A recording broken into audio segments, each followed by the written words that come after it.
Hi, so my name is Roshana Michael, also known as Sunflower, and today I'm going to tell you a little bit about why I Kesem. So my first memory of Camp Kesem was when I was 10 years old. My counselors came back from staff meeting and were like, we have a huge camper staff meeting right now. And so the rest of my cabin and all of camp, we walked over to the multi-purpose room. And I remember standing outside in my pajamas, and when my two best friends, Pasta and Chigwin, opened the door, my jaw dropped. Inside the room, there were just neon lights everywhere. It was a glow-in-the-dark surprise dance party. And so Zac Efron and Vanessa Hudgens were screaming at the top of their lungs, and all of the counselors were wearing tutus and glow-in-the-dark necklaces. There were disco balls everywhere, and every single person was dancing, from the 6-year-old kids to the 18-year-old teen boys. And I remember in that moment feeling completely starstruck. So this past school year, I was volunteer coordinator for Camp Kesem at Boston University, and I worked alongside my coach Mufasa, and I worked also with the rest of the Cord board, to set up our third year of camp, which will now be virtual. And in the past, I've served as a counselor, a general body member, a donor, a photographer, and of course a camper at George Washington University. And every year camp has never failed to give me the same love and the same magic. And every year also I've always been asked, why do you Kesem? And this is a question that is used as a marketing attempt to make non-Kesemers understand the great impact of Kesem, the Kesem magic. So many respond with Kesem is home, Kesem is family, Kesem is magic, or I Kesem for my mom or my dad or my campers. And while all these responses are so valid and so true and so important, I was finding it difficult to pinpoint the specific reason as to why I still Kesem. Because while surprise dance parties are so fun, that's not the reason. So I started to dissect all of my favorite memories of Kesem and the main memories that I felt very important and infinite, and just the magic of Kesem. So it was 2011, and I was at the sports rotation with the rest of my unit, maybe like 11 years old, and we were playing kickball, except I don't like kickball, so I was not good at kickball. So I sat on the side, and I remember my counselor came over, my counselor came over, and he was like, Sunflower, what are you doing? And I was like, I'm sitting outside. And he was like, you gotta play. And I was like, no, I'm not good. He was like, Sunflower, you're our secret weapon, you have to play. So then I had to try for Quail Man. And so I remember like kicking that ball, and that specific game, I had made 2 home runs. And that's the only kickball game that I, to this day, remember. I've played so many games of kickball in gym, like elementary school, and that's the only one that I remember. So fast forward a couple years, so I think it's around 2014 now, and we were having our empowerment ceremony just like every other year. And empowerment is the one time during the week where campers can freely talk about their relationship with cancer and what brings us all together. And that specific year, teen camp was separated from youth camp at first. We were doing 2 separate empowerment ceremonies before we came together.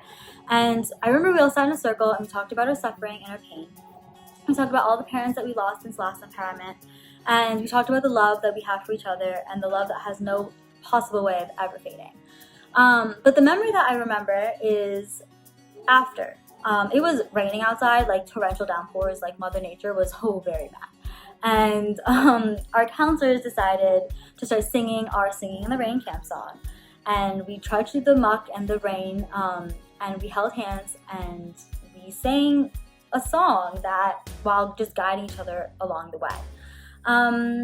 So then a couple years after, fast forward again, 2017.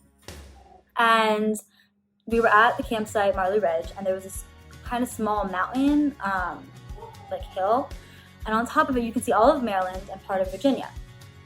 And I remember my last night as a camper, along with the rest of my cabin, we decided to have cabin chat there. And so we sat on top of the mountain, and we could see, again, all of the houses below in Maryland and all of the cars driving by. We could see, just like by looking up ever so slightly, you could see all of the stars right above us. And we laid on this huge rock and thought about all of our past favorite memories of Camp Kesem. We thought about our campfires and our midnight swimming and our pranks and our most asbestos games. And we pointed out constellations and saw shooting stars. And that night I remember feeling infinite and wanting to end pain. So the following year, I ended up joining Camp Kesem at Boston University, and I was welcomed into their family. And every day, I'm so thankful I joined this team. They're amazing. And I experienced camp for the first time from a different perspective, as I was no longer a camper. So we had our empowerment ceremony, and we talked about all of our stories and all of our worries. And after, a group of us went outside to stargaze, and we saw Mars that night.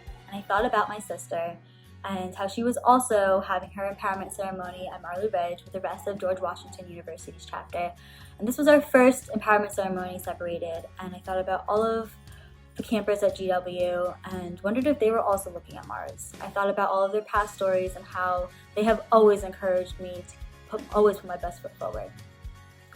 And I realized that night that we are all under the same moon and the same stars.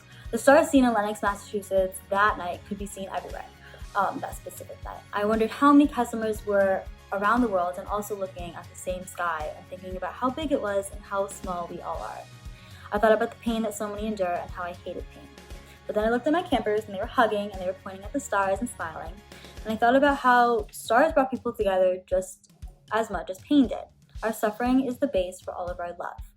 And then, for some reason, my mind wandered to another memory.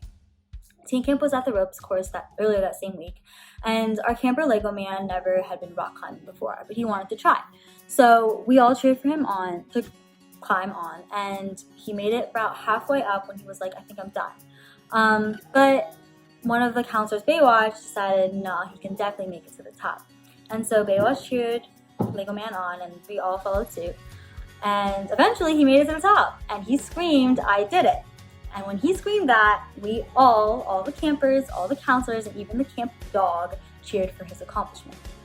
And so as I thought about Lego Man's victory, I realized that yes, we all suffer, but that is a fundamental part of love and strength. I realized that our suffering brings us all together and empowers each other. Somewhere, someone else is looking up at the same stars and the same sky, and perhaps feeling the same emotions.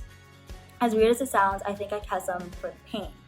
To turn that pain into love and confidence in all things good. I wish to help shape pain into the juxtaposition of standing on top of a mountain and seeing all of the world displayed before you and feeling infinite yet small. I Kesem because somehow the magic within turns our tears into moments of accomplishments. Feeling like you just climbed a huge rock wall, and now you're standing on the top and you're screaming, I just did it. Thank you.